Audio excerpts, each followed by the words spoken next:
kauskusan na edad, ang huling inaakalang mangyari ng mga kabataan sa sarili nila ay maging isang magulang. Ngunit para kay Lena, ito ay isang naging realidad. Ika nga nila, hindi na makakaya ng isang dalagang ina na ipagsabay ang pagiging ina nito at ang pagiging bata. Kung kaya't sa episode na ito ng MMK, aming ipapakita ang sakripisyo at diskarte ng isang ina upang mabigyan ng maayos na kinabukasan ang kanyang pamilya at lalo na ang kanyang minamahal na anak.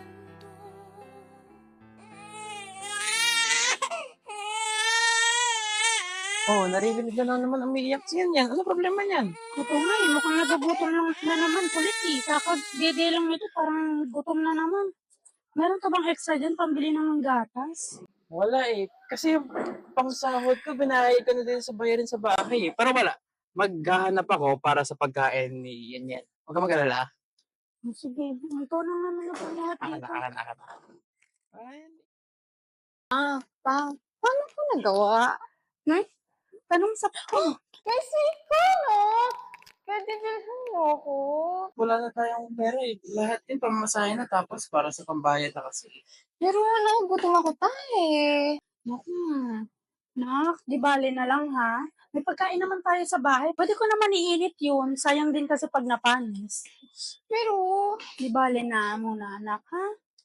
pa, Oh, anak, nakauwi ka na pala.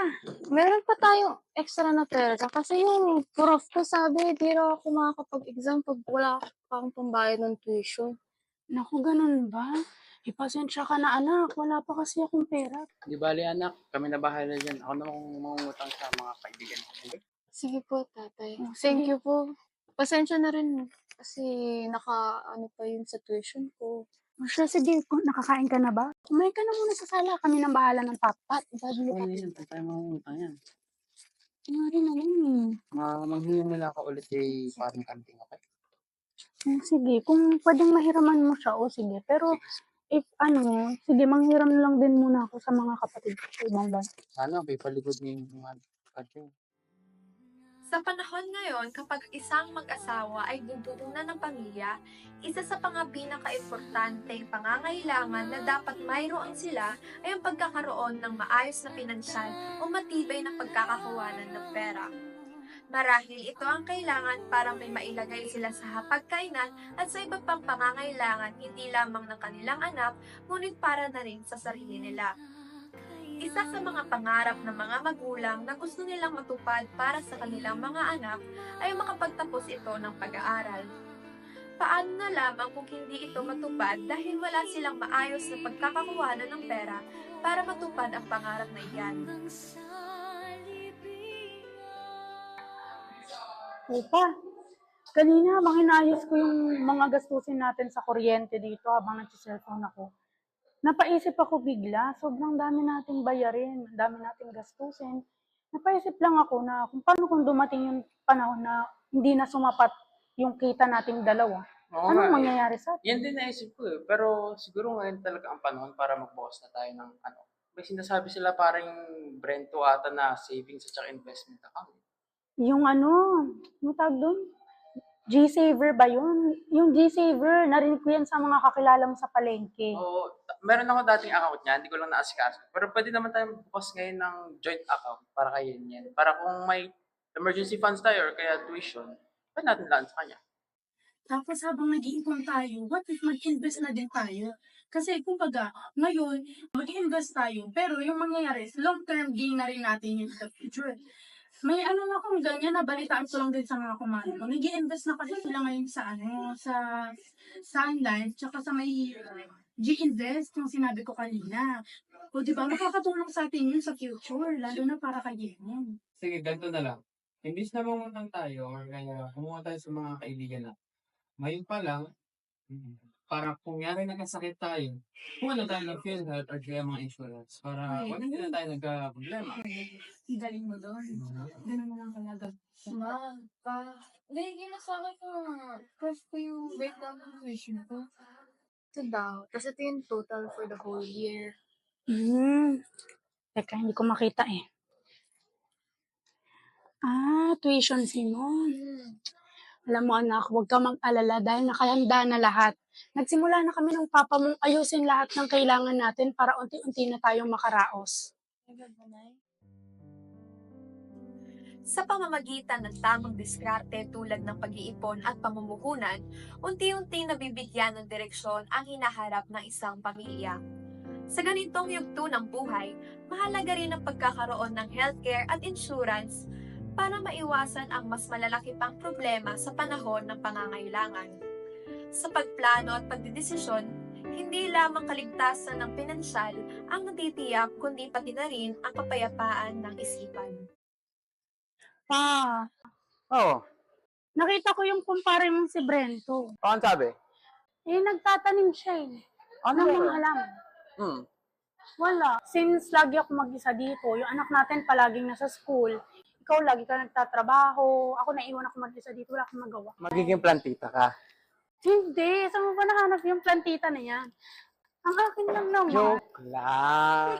Alam mo naman, di kita ipagpapaliwanag sa mga ganyan eh. Ganto na lang. Lahat ng gusto mo, gagawin ko din. Magkaano pa rin ako. Magpaplantita din naman ako eh. Oh. Ma, pa! Oo, anak, andyan ka na pala. Nakasalubong ko kanina si Manong Marisol. Naya kayo mag-zumba.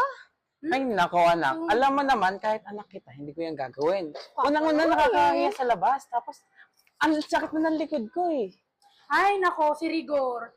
Killjoy ka talaga noon pa lang. Halika na nga, sumama ka sa amin, nag-iinarte ka pa. Alam mo namang sinabihan ka na ng doktor na mas mabuting igalaw-galaw mo yung buto mo eh. Gusto mo ba mas lumala yung sakit mo sa buto? Sige na, papa. Sige na nga. Halika na nga. Ngayon lang to ha. Oo. Next time wala na to. Hoy, Carding, gumising ka. Gumalaw-galaw ka, magkaka-arthritis ka. Balita ako, Dok, nagpa-check up ka daw. Ano? Anong yan tenga mo, meron na din diferensya. I-check up mo na din yan. Ano, Marisol? Ano ba gusto mo? Mag-zumba tayo mamaya. Ano sumba-sumba? Gusto naman, Marisol. Si Rigor, di na makasama dyan eh. Kasama dyan eh. Kasama yan, pupunta yan mamaya. Kasama ng mga anak kung mag-i-instruct. Tara na, para makapag-exercise ka, alam mo yun. Sige na. Sige na. Oh, halika na. Yung napili kong kanta. Madali lang kasi baka masira yung mga buto niyo. Sige na, anak, bilisan mo na dahil nangangalay na kami dito. Ready? Ready? Ganun mo ha. Kaya mo pa yan.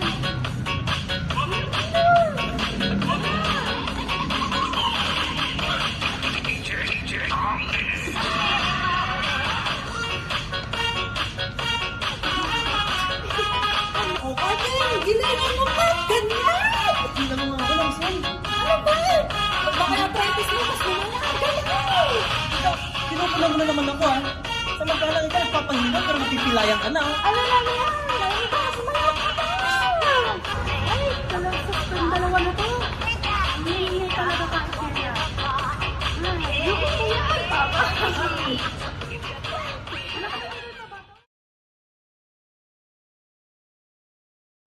Sa paglalaan ng mga magulang ng mahabang oras sa trabaho, ang kanilang oras para sa sarili ay nalilimitahan na. Karamihan ay nawawalan na ng oras sa mga hobbies na nakagawian nila noong sila ay nasa murang edad pa. Dahil nagkaroon na sila ng panibagong obligasyon, kadalasan ang focus nila ay nakatuon na lamang sa kanilang mga anak. Sa pagtanda nila, kasama na rin ang pagtanda ng kanilang mga anak. Kung kaya't ang kanilang kinasanayan ay magbabago na naman. Malapit na rin silang tumuntong sa edad na kailangan na nilang tumigil sa pagtatrabaho at ang kanilang mga anak ay posibleng umalis ng bahay. Para sila ay makapaghanda sa ganitong mga pangyayari, mas mabuting magkaroon ng hobbies katulad na lang ng Zumba, bingo at pagtatanim. Ang mga ito ay ilan lamang sa mga pwedeng gawin.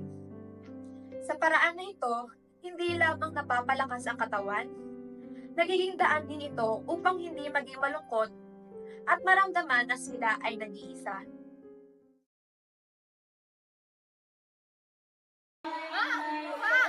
Picture tayo!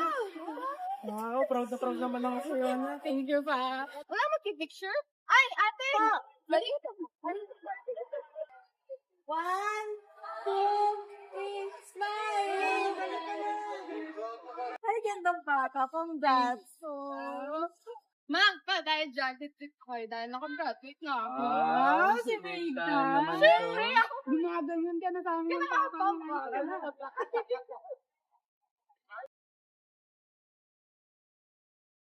At dahil sa pagsisikap at pagtitiwala ng pamilya sa isa't isa, nauuwi ito sa tagumpay. Sa ganitong sitwasyon, madalas iniisip ng mga taong nasa middle adulthood ang kahalagahan ng trabaho, pamilya, kalusugan at personal na tagumpay. Sa pamamagitan ng pagtatakda ng mga layuning nais nila makamit, halimbawa ay ang pag-i-invest upang lumago ang pera at magamit sa mas marami pang bagay, pag-iipon sa retirement, pagiging mas malapit sa pamilya o pag-aalaga ng kalusugan, napipigyan ng direksyon at saysay ang bawat kilos at desisyon na kanilang ginagawa. Kumbaga, kung ikaw ay may tinanim, ikaw rin ay niaani. Dear Chrissy, sa likod ng bawat luha, gutom at pagod ay may mga pusong hindi sumuko. Isang pamilyang naniwalang kahit sila ay nagsimula sa wala, ay kaya nilang marating ang tuktok sa pamamagitan ng sipag, tiyaga at pananalig. Hindi naging madali ang kanilang paglalakbay. Ito ay puno ng pagsubok at kabiguan. Ngunit sa kabila ng bawat pagdapa, sila ay tumayo at muling lumaban sa hamon ng buhay. Sa bawat pintuang nagsara, natuto silang pamilya na gumawa ng sarili nilang daan. At ngayon, sila na dating hindi alam kung saan kukuha ng susunod na pagkain at pambayad sa mga gastusin, ay isa ng matagumpay na pamilya, hindi lang sa kayamanan kundi sa kabutiang loob at pagmamahal sa kapwa. Dahil ang tunay na tagumpay ay hindi nasusukat kung anong meron ka, kundi sa kung paanong sa kabila ng lahat ng paghihirap ay mas pinili niyong pamilya na maniwala sa isa't isa, sumuporta sa bawat pangarap at gumawa ng kilos. Ito ang kwento ng pamilyang Mendoza. Sa kagaya naming lumalaban sa buhay, ay walang imposible sa mga taong nangangarap na nais makaalis sa hirap.